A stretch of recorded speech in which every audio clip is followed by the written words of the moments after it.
Nous avons pardon de ce retard. L'avion, je pense que c'est parce qu'il y avait Janine Duguet et Jean-Bernard Saint-Pasteur dans l'avion que j'étais destiné à me mettre en retard des BAU. Le mauvais temps était la partie. Bon, je vous remercie d'être là, c'est évidemment très, très sympa et très émouvant. Je tenais à faire ce pot parce que ce lieu, voilà, ce lieu, il a commencé en 88, ce lieu, la première campagne législative qui n'était pas victorieuse non plus, donc ça fait, on boucle le cercle comme ça. Et il est né avec la première personne qui a frappé à la porte, c'était au début de la campagne de 88, c'était une jeune femme qui a dit voilà, je voudrais faire votre campagne, je ne vous connais pas, mais j'ai envie de vous aider. Et c'était Mireille.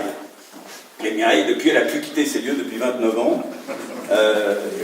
Vous savez, se cache. Le rôle qu'elle a joué à mes côtés, et c'était d'abord pour elle que je voulais faire ça, pour qu'on ferme la fermeture de la porte demain ensemble, mais avant qu'on puisse voir ensemble le pôle d'amitié, parce que ce lieu a été évidemment la permanence du député, avant du maire aussi, mais c'était aussi un lieu de rencontre, un lieu d'échange, un lieu de réunion. Les rencontres de Maubourguet ont été longtemps ici, un lieu où tous les copains passaient boire un café le matin, un lieu voilà, d'échange, peut-être de démocratie locale, qui a compté beaucoup dans la vie de Maubourguet, les élus de Maubourguet qui sont là, tous ceux qui participaient à cette aventure depuis 88-89, où on a gagné la mairie, et puis après le canton 92, tous ceux se souviennent du rôle joué par ce lieu qui était tout ce que j'ai indiqué à la fois, et qui va demain fermer pour avoir une autre vie, mais je voulais que cette page-là, on la tourne ensemble. Alors je vais vous dire, même si évidemment il y a de l'émotion dans ma voix et dans mon cœur, je voudrais vous dire pourquoi il ne faut pas être triste. C'est compliqué de ne pas être triste, mais il faut ne pas être triste parce que la vie est toujours plus forte que les défaites, les échecs et les insatisfactions. D'abord, la France, la République, est toujours la République. Elle vit une drôle d'aventure, cette République, dont il peut sortir le meilleur et le pire. Je dis les choses telles que je pense, mais il faut donner sa chance à ce nouveau pouvoir qui en est à son tout début. Du côté du président de la République, j'ai eu l'occasion de dire publiquement, il y a une capacité à incarner la fonction qui, pour ce qui me concerne, me satisfait beaucoup, mais j'ai aussi un certain nombre d'inquiétudes. Je ne vais pas les livrer toutes, mais je vais en vous livrer 2-3, parce qu'après tout, on peut bien parler politique. Je ne vais pas parler politique depuis des jours et des jours et des semaines. J'aime pas bien cette invitation faite à Trump, c'est pareil, c'est pire. J'aime pas bien cette invitation faite à Trump pour le 14 juillet.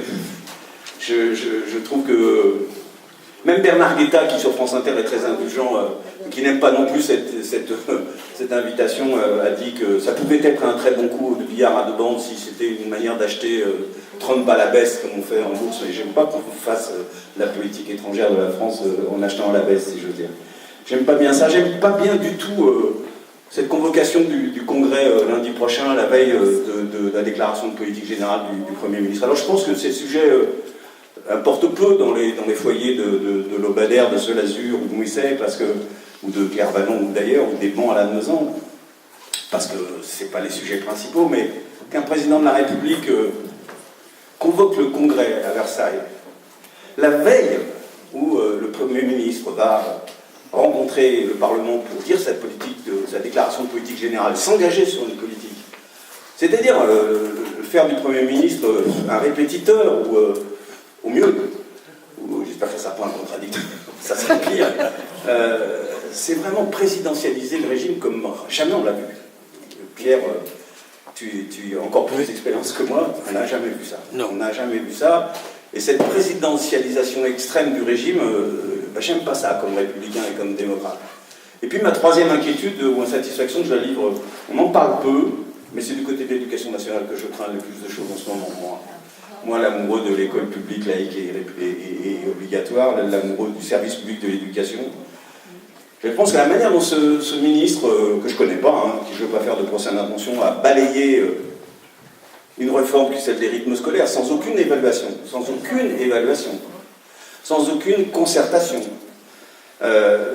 comme ça, par un décret, ce qui avait été une réforme ô combien difficile à mettre en œuvre, mais sans comment dire, prendre en compte une fois de plus l'intérêt de l'enfant, parce que c'est toujours, et la gauche avait très mal présenté les choses, c'était focalisé sur les ateliers pays scolaires mis difficilement en place par les communes. Mais le fond de la réforme, c'était que les gosses français, les élèves travaillent trop, ont des journées trop lourdes, ne travaillent pas trop sur l'année, mais ont des journées trop lourdes et décrochent. Non, les instits qui sont là, les anciens instits que je regarde dans les yeux le savent, les gosses décrochent parce qu'ils ont des journées trop lourdes et que dans l'après-midi ils décrochent et qu'il fallait rétablir cette semaine de 4 journées et demie et supprimer cette idiotie des 4 jours. Eh bien, il est revenu aux 4 jours du jour au lendemain sans aucun intérêt pour justement l'intérêt profond de l'enfant. Ça m'inquiète aussi. Bon, mais je le dis, il y a d'autres choses qui m'inquiètent, mais il faut laisser ce pouvoir faire ses preuves et lui laisser le temps de faire ses preuves s'il en est capable. Je dis mes inquiétudes, j'insiste plus sur mes inquiétudes, sur mes espoirs, pour des raisons que vous comprenez. J'ajoute que je parlais tout à l'heure avec, dans l'avion et à l'aéroport avec des parlementaires, ce qu'ils ont vécu hier et aujourd'hui, on ne l'a jamais vu au Parlement non plus. Manière de se battre comme des chiffonniers quasiment, parce que ce parti qui est en place, il veut tous les pouvoirs, toutes les commissions, tous les trucs, ils ne partagent pas, alors qu'il y a une tradition, là aussi, qui cherche un témoin de partage du pouvoir. Ils ont daigné quand même, parce que ça c'est constitutionnel, laisser la présidence de la commission des finances quand même à la droite, mais tout le reste, c'est un espèce de razzia, et il y a eu... ils ont fait l'unanimité de tous les groupes de droite, d'extrême droite, de gauche et d'extrême gauche, contre eux, de manière qu'il n'est pas très non plus, comment dire, affligeant. Bon voilà. Il faut laisser, il faut ne pas avoir de déception, parce qu'il faut que cette expérience se fasse et lui donner les chances de réussite, quelles que soient les inquiétudes qu'on peut avoir. Il ne faut pas avoir non plus d'inquiétude, enfin de regrets, d'amertume par rapport à ce que nous avons vécu ensemble et ce que j'ai vécu avec vous. Et je ne remercierai jamais assez tous ceux que vous êtes qui m'avaient soutenu dans cette campagne électorale. C'est terminé, comme vous le savez, mais c'était tellement irrationnel. Je veux donner juste un exemple parce qu'il me frappe toujours, et les élus d'Orient et de Séméac qui sont ici. Dans le canton d'Orient, Séméac, Sousse, bon, Sousse n'est pas dans la circonscription, mais dans ce canton, nous avons été élus avec Geneviève Lisson, qui était là, je crois, enfin qui devait être là, et si elle est là, je la salue, il y a 2 ans, avec 73% des voix, en faisant, je crois, 47% au premier tour. Un canton où ni Geneviève ni moi n'avons modifié notre manière de faire, de la politique, sur le terrain, continuant à répondre à tous les courriers, à répondre à nos invitations, à tenir des permanences, et on n'a pas été pris en flagrant délit de main dans le pot de confiture non plus. Voilà, on a continué comme avant notre travail d'élus et de militants. Dans ce canton, on a fait 73 et 47 au premier tour. Là, je fais 16 et j'arrive en 3e position. Alors que rien n'a changé. Si, il y a quelque chose qui a changé. C'est qu'il y a eu un président qui s'appelle Macron qui a été élu, et que notre électorat restait chez lui, pour une grande part, et que les gens venaient dans le bureau de vote pour dire c'est lequel le putain Macron. Comme il y avait la photo, il n'y avait pas à se tromper. Donc c'est cette irrationalité-là qui est arrivée, et on n'y peut rien. Et ça ne sert à rien d'avoir des regrets, des inquiétudes, ça ne sert à rien de se lamenter. C'est une chose qui arrive comme ça dans la République une fois tous les 60-70 ans. C'est De Gaulle en 58. Sauf que bon, le président Macron, quelle que soit l'estime que j'ai pour lui, il n'a pas fait l'appel du 18 juin et il n'a pas la carrure et la stature de Gaulle. Mais bon, peut-être il a d'autres qualités, il est plus jeune que De Gaulle en 58. Donc ça ne sert à rien de se lamenter. Voilà, ce que je veux dire, ça ne sert à rien. Et il faut savoir tourner la page, et puis après tout, la démocratie continue. J'ai dit mes inquiétudes pour la République, je peux dire aussi mes inquiétudes sans être pour la gauche et pour notre parti socialiste, puisque beaucoup d'autres en êtes membres, pas tous, je le sais.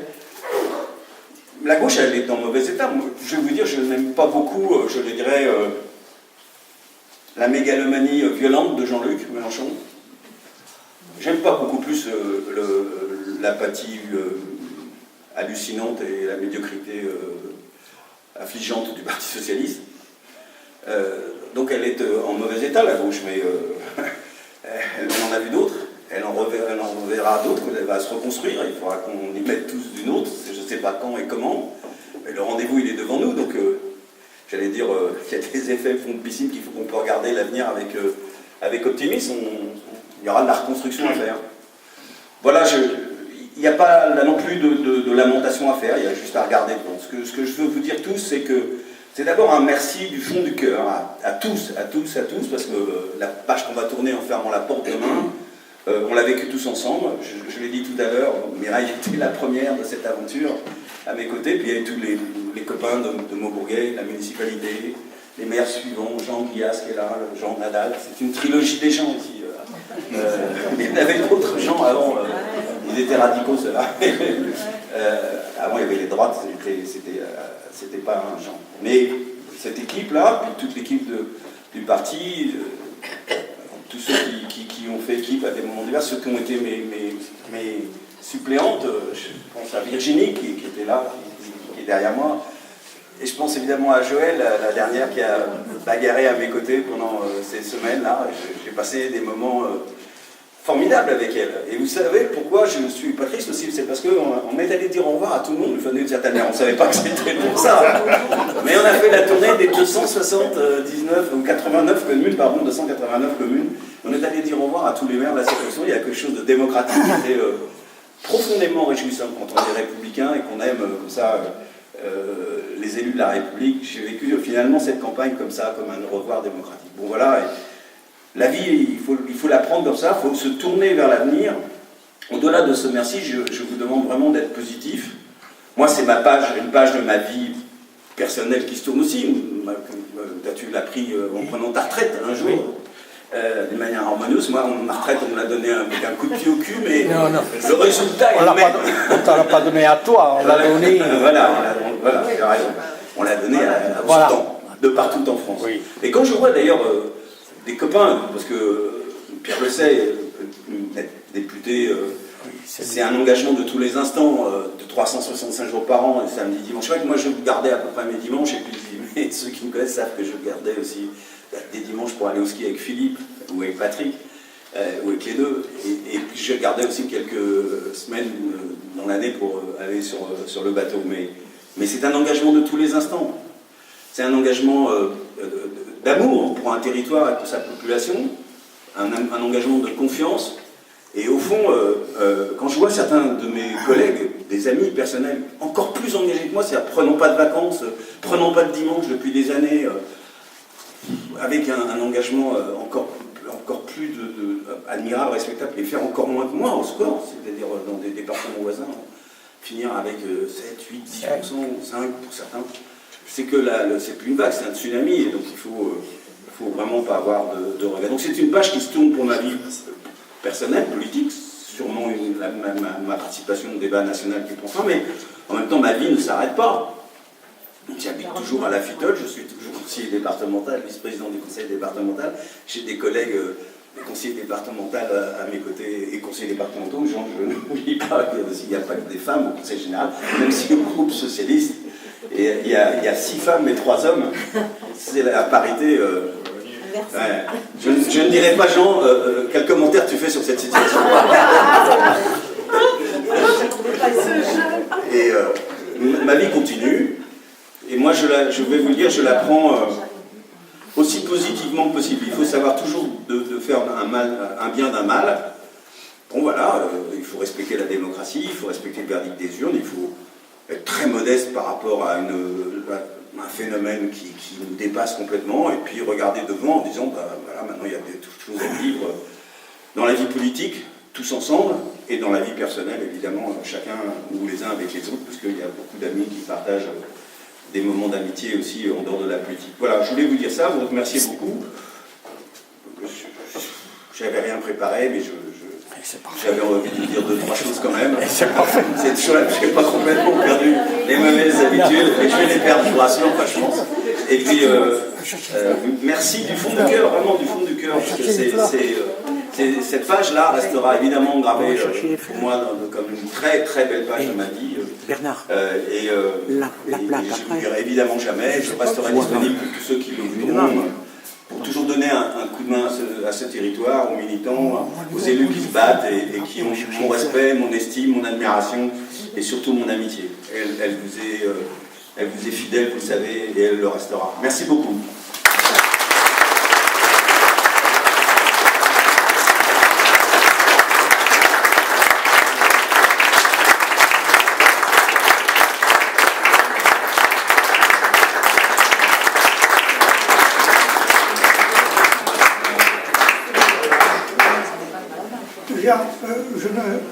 moi, je vais transgresser ce que tu m'as demandé. Et je vais, au nom de tous ses amis, te présenter et vous présenter Mireille. Où est-elle? Fanny? Où est-elle? Mireille, elle se planque ici, si tu veux acheter la même.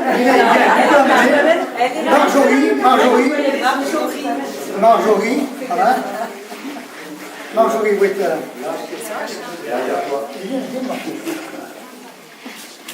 Et vous dites Fanny, ah bah ouais, j'ai pas vu Fanny, elle arrive encore plus en retard que moi. C'est une petite chute dans les escaliers. Je suis pas sûre que ça existe là. Oui, je vais essayer de ne pas recommencer.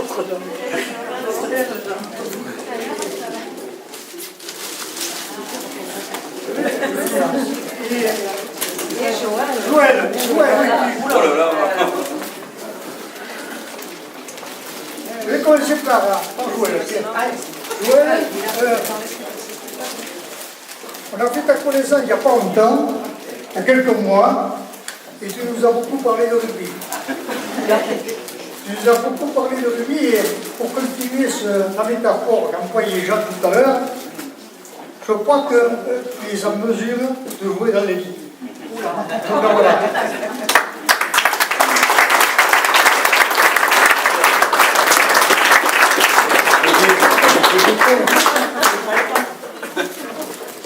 Mireille, tu as beaucoup travaillé, vous avez beaucoup travaillé.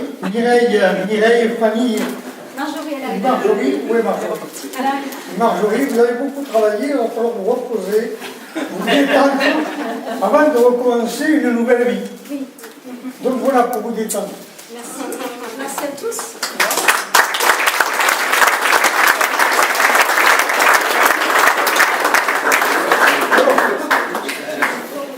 Alors voilà, et en même temps, voilà. En même temps, c'est très, oui, c'est déjà macronien.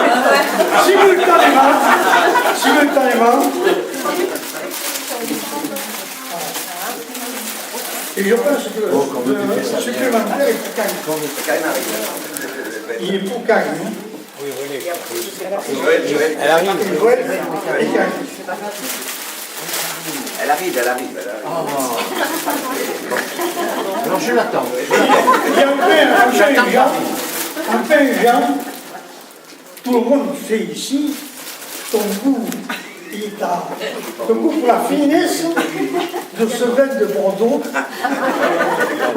Et je me suis laissé dire que, ma foi, ça pouvait être bouillant de déguster avec des amis quelques verres de rouge de Lédon. Exactement, de Margot.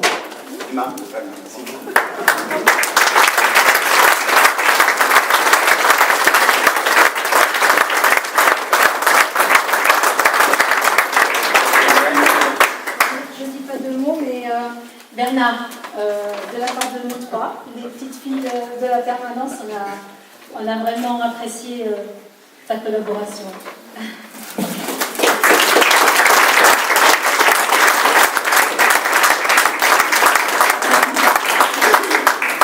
De la part de nous trois, Jean, voilà, un petit cadeau.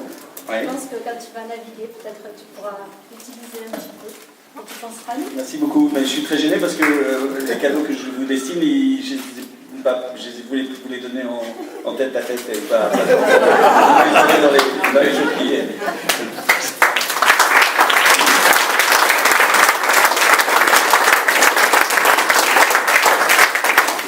Bon, c'est fini ce coup-ci, on peut boire un coup. Ouais. Merci à tous, buvons.